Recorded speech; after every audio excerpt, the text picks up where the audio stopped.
আলাইকুম। এই মুহূর্তে কথা বলছি আমি আমাদের এই নরসিংদী জেলা থেকে। আপনারা খুব ভালো করেই জানেন আমাদের এই নরসিংদী জেলা সারা বাংলাদেশের জন্য বিখ্যাত এই কলা চাষের জন্য। এটা আপনারা বই পুস্তকে পেয়ে যাবেন। তা আমি সবসময় ভাবতাম যে কলা চাষটা কি আসলে সত্যি খুব লাভজনক? কারণ আমি একটা শুনেছি যে আপনার একটা কলা গাছে ফলন আসতে প্রায় ৭ থেকে ৮ মাস লাগে। তাহলে যদি ৭ থেকে ৮ মাস সময় নেয় তাহলে এইরকম একটা কলার কান্দা যদি আপনার বিক্রি হয় ৭০০-৮০০ টাকা এরকম, তাহলে এতে কি আসলে নরসিংদীর যে জমি, এই জমি অনুযায়ী কি আসলে এটা লাভজনক? এই কারণে আজকে আমি আসছি, এই জায়গা দিয়ে যাচ্ছিলাম, তখন আমার সাক্ষাৎ হলো, দেখলাম বড় একটা কলা বাগান। কলা বাগানে এসে আমি কলা বাগানের মালিককে পেয়ে গেলাম। তখন আমি ওনাকে বললাম যে আসলে ভাই আপনার সাথে একটু সাক্ষাৎ করতে পারি, এই কন্টেন্টের সুবাদে একটু মানুষকে জানাবো। তখন তিনি বললেন যে আসেন ভাই। তখন ওনার সাথে আমার সাক্ষাৎ হলো, উনি আমাকে এই অফারটা গ্রহণ করলেন। তা ওনার কাছ থেকে আজকে জানবো নরসিংদীর এই জমির জায়গার যত দাম আছে ওই দাম অনুযায়ী আপনার কলা চাষ করলে এটা কি আসলে সত্যি খুব লাভজনক হয়? কারণ আমরা সবসময় পড়ে আসছি আমরা বই পুস্তকে যে বাংলাদেশে যে এগ্রিকালচারাল কান্ট্রি, বাংলাদেশ একটি কৃষি প্রধান দেশ। এই কৃষি প্রধান দেশে কৃষির অবস্থাটা কেমন এবং কৃষকের অবস্থানটা কেমন, এটা আজকে জানবো। আর আমাদেরকে এই পরিচয়টা তিনি মালিক স্বয়ং নিজেই দেবেন। উনি পরিচয় দিয়েই কথাটা শুরু করবেন। আসসালামু আলাইকুম ভাইয়া। ওয়ালাইকুম কেমন সালাম ওয়া আছেন? রাহমাতুল্লাহি। আলহামদুলিল্লাহ, আল্লাহ রাখছে, ভালো রাখছে। আচ্ছা ভাই, আপনার এই জায়গার পরিমাণটা কতটুকু? এই কলা এই জায়গার পরিমাণটা, এই জায়গাটা আমার মূলত, আমি এই জায়গাটা আমগো দেশে বন্ধক কয়। বন্ধ? হ্যাঁ, বন্ধক কয়। এই জায়গাটা বন্ধক রাখছি আমি বিদেশে থাকতাম, তো বিদেশ থেকে আসি বছরে নিয়েছে আমি এই কলা চাষটা করছি। এই এখানে মনে হয় ৩০০ মতো গাছ আছে, আর ওই পাশে আছে অনেক। ওইটা আলাদা একটা বাগান, আর এটা এটা একটা বাগান। এই বাগানে ৩০০ গাছ আছে হ্যাঁ, না? ৩০০ গাছ আছে। এই ৩০০ গাছে এই জায়গাটার পরিমাণ কত? এই জায়গাটার পরিমাণ প্রায় শতাংশ তো বুঝেন, হ্যাঁ, ২৫% জায়গা আছে। 25% জায়গা। এই তাহলে এই এখানে যে মূল রাস্তাটা আছে, এই রাস্তার পাশে এই জায়গাটার দাম কত? এই জায়গাটার দাম কম করে হইলে ডিসিমের দাম ১ শতাংশের দাম ৪ লক্ষ টাকা হইব। ৪ লক্ষ টাকা হলে এখানে 25% প্রায় মানে ৪-২৫-এ ১ কোটি টাকা এই জায়গাটার দাম। হ্যাঁ, এরকম। ১ কোটি টাকার জায়গাতে আপনার গাছ আছে মাত্র ৩০০।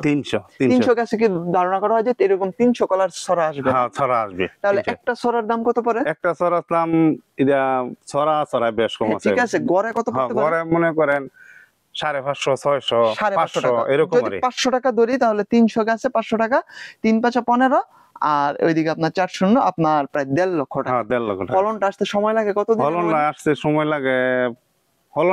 সময় লাগে ৭ মাস। এটা আবার পরবর্তীতে বাড়তি হইতে, বড় হইতে, মোটা হইতে আরো ২.৫-৩ মাস সময় লাগে। পরে ১ বছর। ১ বছর লাগে? হ্যাঁ, ১ বছর পুরো। ১ বছরে এরকম ১ কোটি টাকার জায়গাতে যদি আপনার ফলন আসে ১.৫ লক্ষ টাকা, এটা কি লস মনে হয় না? না, লস হইকে লাগি। কেন লস নাই। এটার মধ্যে মনে করেন যে আমি ১.৫ লক্ষ টাকা বেচছি, এইখানে আমার ৪০,০০০ টাকা খরচ করলেই চলে।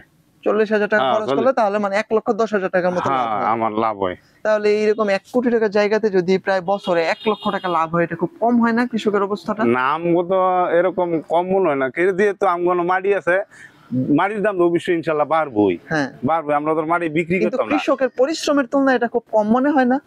না, এরকম কম মনে হয় না, ইনশাল্লাহ চলে, অসুবিধা নেই। যাক, ভালোই আছে। তাহলে এরকম একটা কলার ছড়িতে কয়টা কলা হয় আনুমানিক? এরকম একটা কলার ছড়িতে মনে করেন ১৫ আলি ২০ আলি কলা হয়, ৮০টা ৬০টা ৭০টা এমন এরকম কলা হয়। আর এই যে শুনেছি আপনার কলা গাছে যে পুইগুলি হয়, হ্যাঁ। ছোট ছোট গাছ, এগুলো কি পরবর্তীতে আবার বিক্রি করেন? হ্যাঁ, এগুলি বিক্রি করে দূর দূরান্ত থেকে লোক আসে, গাড়ি নিয়ে আসে। তাহলে এটা একটা অতিরিক্ত আয় না? হ্যাঁ, এটা একটা অতিরিক্ত। এটা এরকম করে বিক্রি করেন? এরকম সময় যায় এটা ১০ টাকাও বেশি, ৫ টাকাও বেশি। আবার যখন নিয়ে আমরা এলাকাবাসী আছে যে কার এগুলি শর্ট পড়ে গেছে, তখন এর কাছে বেশি আমরা ফ্রিতেও দেই, বন্ধু বান্ধব হইলে ফ্রিতেও দেই। আবার এমনি ইচ্ছা করে ৫ টাকা কইরা কিংবা ৩ টাকা কইরা দেয় একবারে। ১০০ নিলে ৩০০ টাকা দিল। তার মানে অতিরিক্ত মোটামুটি একটা চলে আয়। হ্যাঁ, চলে ইনশাআল্লাহ। তবে অন্যান্য কৃষকের অবস্থা তো আমরা শুনেছি যে যেমন যারা আপনার সবজি চাষ করে, আলু চাষ করে, এদের অবস্থা নাকি খুবই করুণ। আমরা এই সম্বন্ধে আমরা ধারণা নাই, আমরা এগুলি তো করি না। আমরা এই কলা চাষ করি, কলা চাষের ভিতরে মনে করি ভাই বুকটা আমরা ছোট লাগাই, এটার ভিতরে দাঁড়া সবজি, ডেঙ্গা বলি, এইগুলি বিভিন্ন ধরনের সবজি করি। এই ফসল আমরা আবার আয় করে হইতাছি। অতিরিক্ত হইতাছি। এমনিতে হয়তো বা দেখা যায় শুধুমাত্র আপনার কলা চাষে আয়টা হয়, কিন্তু না, অতিরিক্ত আর কিছু আয় আছে, মানে আপনার একটা অতিরিক্ত একটা যেমন আমি এই জায়গাটার মাঝে সর্বপ্রথম যে ভাই বুকটা লাগাই, বুকটা লাগানোর পরে আমি এটার মাঝে লাউয়ের ডোকা আছে না, লাউ গাছ চারা লাগাই, লাউয়ের বিচি লাগাই। বিচি লাগানোর পরে এই জায়গাটাতে আমি প্রায় ৮,০০০ টাকা বেচছি। ৮,০০০ টাকা বাঁচার পরে এটার মাঝে আমি যেই কলা ক্ষেতের যে মশলা কই, এইগুলি আমি দিছি, এই টাকা আমার হয়ে গেছে গা। এই খরচের টাকা আমার হয়ে গেছে গা। 8,000 টাকা আমি এখানকার খরচ- কলাগুলো কি শুধু নরসিংদীতে থাকে না না বাংলাদেশের না বিভিন্ন ঢাকা জায়গায় যায়, ঢাকা এগুলি ঢাকা ঢাকা যায়। যায়, নরসিংদী এই পয়সা দিয়ে এত পয়সা দিয়ে কেনা খাইবো? একটা কলা কিনে 10 টাকা হইরা যায়, 8 টাকা হইরা যায়। আপনার জমিতে একটা কলার দাম হ্যাঁ 10 8 টাকা টাকা করে? হইরা যায়, 8 টাকা করে 10 টাকা করে, ও, 6 টাকার নিচে পড়ে না অন্তত। ও, তার মানে আবার ঢাকা থেকে তো বাইরেও যায় বিভিন্ন হ্যাঁ জায়গায়, বিভিন্ন না? জায়গা তো যায়, ঢাকা থেকে বিভিন্ন জায়গার মাঝে যায় এই কলা। ও, তাহলে আমাদেরকে একটা পুই কেটে আপনি দেখাবেন এটা কিভাবে সংগ্রহ করে? এটা হ্যাঁ, এটা আমি ওই আমার শাহল আছে, শাহল এনে দেয়। ওই মুহূর্তে তিনি একটা যে আপনার কলারে যে একটা যে কচি হ্যাঁ। চারাটা আছে পুইটা এটা একটা হ্যাঁ, তুলবে, আমরা দেখবো শেখার জন্য, শেখাও হয়ে যাবে।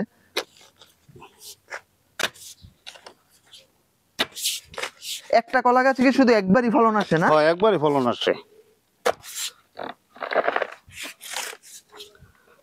এই যে সবাই তুলতাতো না। শক্তির প্রয়োজন, বুদ্ধি, কৌশল, হ্যাঁ, অনেক অনেক কিছু প্রয়োজন। শুধু কি সাগর কলাই চাষ হয় না? সাগর কলা হয়, সাগর কলাটা আঙ্গুর দিকে বেশি করে। বেশি হয় না? হ্যাঁ এই যে এটা হলো আপনার একটা কলা গাছের একটা কচি চারা, এটার দাম কত? 5 টাকা বা 10 টাকা 10 বিক্রি টাকা করেন না? এরকম বিক্রি করি। যাক, এটা এটা দিলে কতদিন লাগবে? প্রায় 6-7 মাস লাগবে না? হ্যাঁ হ্যাঁ এটা রোপণ করলে 6 মাস 7 মাসে গিয়ে এটা। এটা কি শহরের বাড়ি থেকে বালতি বা গামলাতে হয়? না না এগুলি নইব না, ওই জায়গায় হবে এগুলি না? নেবা তো শিকড় নিচে যাইতে পারবো না, ও, জোর হবে না, জোর হইলে শিকড়টা কতটুকু নিচে থাকে আনুমানিক? অনেকখানি নিচে যায়। ও, এগুলো কি কলা গাছের হ্যাঁ হ্যাঁ শিকড় এগুলি না? কলা গাছের শিকড় এই যে সব। কলা গাছের একটা শিকড়। হ্যাঁ এগুলি সব কলা গাছের শিকড়। আচ্ছা, বাংলাদেশের কৃষকের বিভিন্ন করুণ অবস্থার কথা তো আমরা সব জায়গায় শুনি, কিন্তু আমি আজকে এই জায়গায় এসে আমি প্রথম জানলাম আর কি যে এই কলা চাষ যে সত্যি খুব লাভজনক। আমাদের নরসিংদী জেলার এই কলা বাংলাদেশের বিভিন্ন জায়গায় যায়, প্রত্যেকটা জেলায় যায় বলেই আমার বিশ্বাস, এবং এটা বিভিন্ন জায়গায় শুনেছিও এবং আমি পেয়েছিও।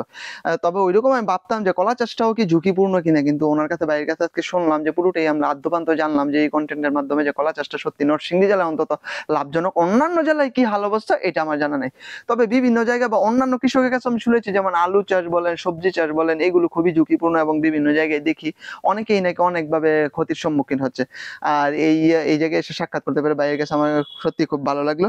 তা ভাইয়া অন্য একদিন আবার আসবো, সাক্ষাৎ হবে। ইনশাআল্লাহ। আপনার এই কলা কি বিভিন্ন জায়গায় যায়? হ্যাঁ এই যে এই জায়গাতে আমি নেই না, এই যে আমি ব্যাপারীটাই বেচালাইছি, ও, যে ব্যাপারী পুরো কিনে কি জমিটাই বিক্রি করে দিচ্ছে? হ্যাঁ পুরো পুরো কলা বিক্রি করে দিছি। ও, কলা বিক্রি করে দিছে, এই কলা এখন মোটা হবে আর ব্যাপারী কাটতে নিব, কাটতে নিয়ে ব্যাপারী নিয়ে টাকা নিয়ে বেচবো। ও, আমার দায়িত্ব শেষ, মানে ব্যাপারী নিব, কলা খালি কাটতে নিব, এর দায়িত্ব এলি। আপনি কি কৃষকদেরকে উদ্বুদ্ধ করবেন এটা চাষ করতে? ইনশাআল্লাহ আমার কাজ এইটা, কাজ এইটা। আচ্ছা ভাইয়া, সাক্ষাৎ সবাই করতে পেরে খুব ভালো লাগলো। হ্যাঁ, ওকে আসি আলহামদুলিল্লাহ। অন্য একদিন আবার সাক্ষাৎ হবে। হ্যাঁ, ওকে ওকে আসসালামু আলাইকুম। ওয়ালাইকুম আসসালাম।